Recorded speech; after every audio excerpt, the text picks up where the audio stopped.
Bob Rae is Canada's ambassador to the United Nations. Hi, Ambassador Rae. Good to have you back on the program.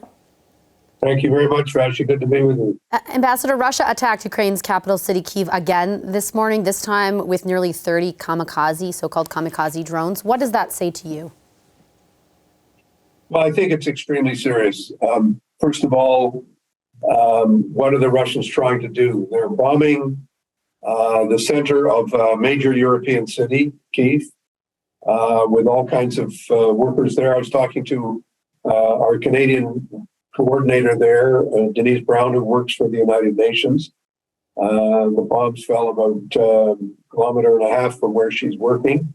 What the Russians are really trying to do, I think, is to take out the electrical generation capacity of Ukraine. So the Ukrainians will be in the dark and freezing. It's an attempt to destroy the morale of the Ukrainian people. I don't honestly believe the Russians can do that. I don't think anybody can do that.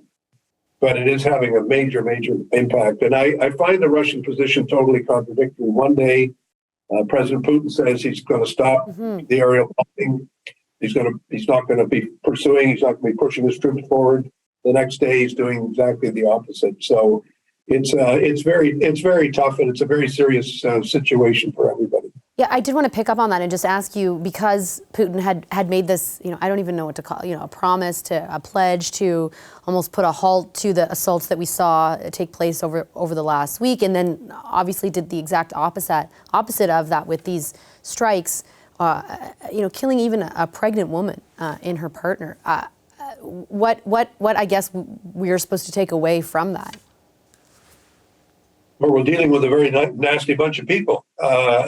I think that's very clear, who don't care a whit about finding a solution to this or to obeying any of the basic rules of engagement in war. They're putting civilians at complete risk, but they're putting not only civilian lives at risk and killing civilians, but they're also putting civilian infrastructure at deep risk.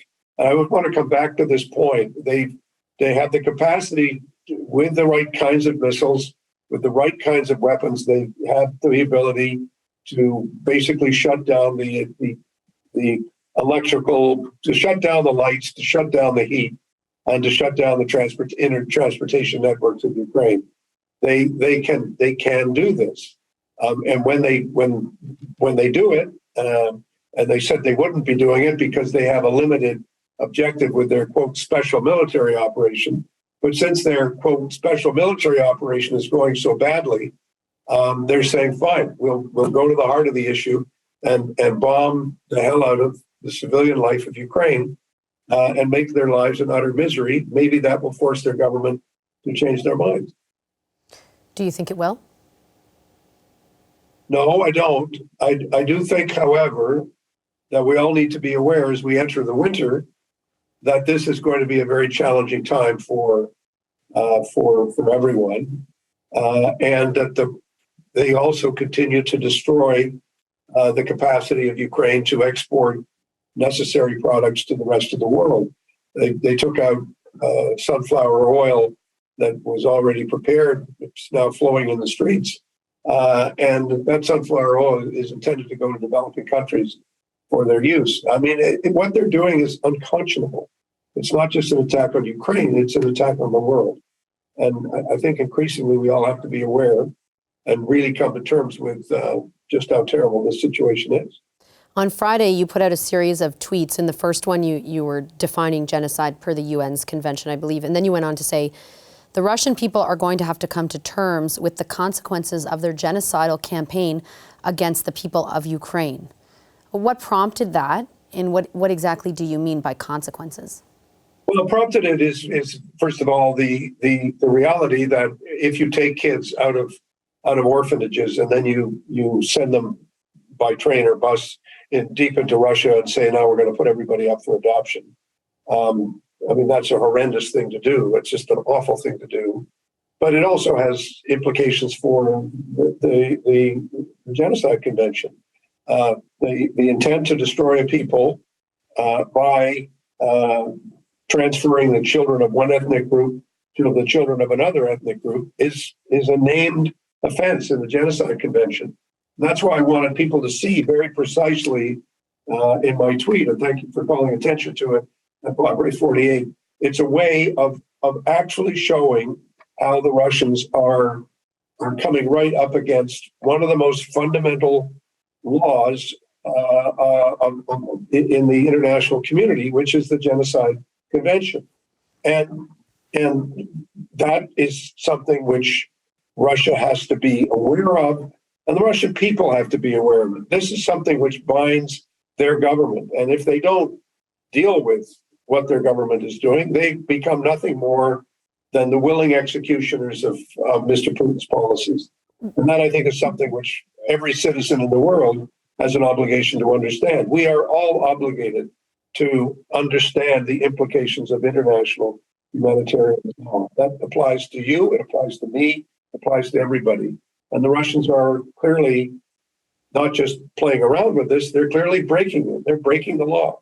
What about the distinction between the Russian people and the Kremlin, though? And not to, I mean, obviously polls show that the Kremlin and Putin himself are viewed very favorably by the Russian people, but they're also subject to a great deal of propaganda.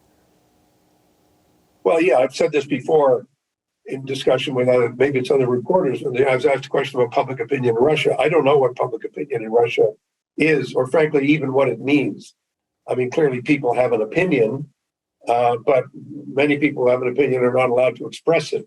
Or if in creating that opinion, they might have a gun pointed to their heads, which sometimes affects people's opinions. But I think we all need to understand Russia is a terrible dictatorship. It is a tyranny, and it is ruling its people by tyrannical means. However, the Russian people have a way of responding to it, and we're seeing it even in terms of the conscription issue.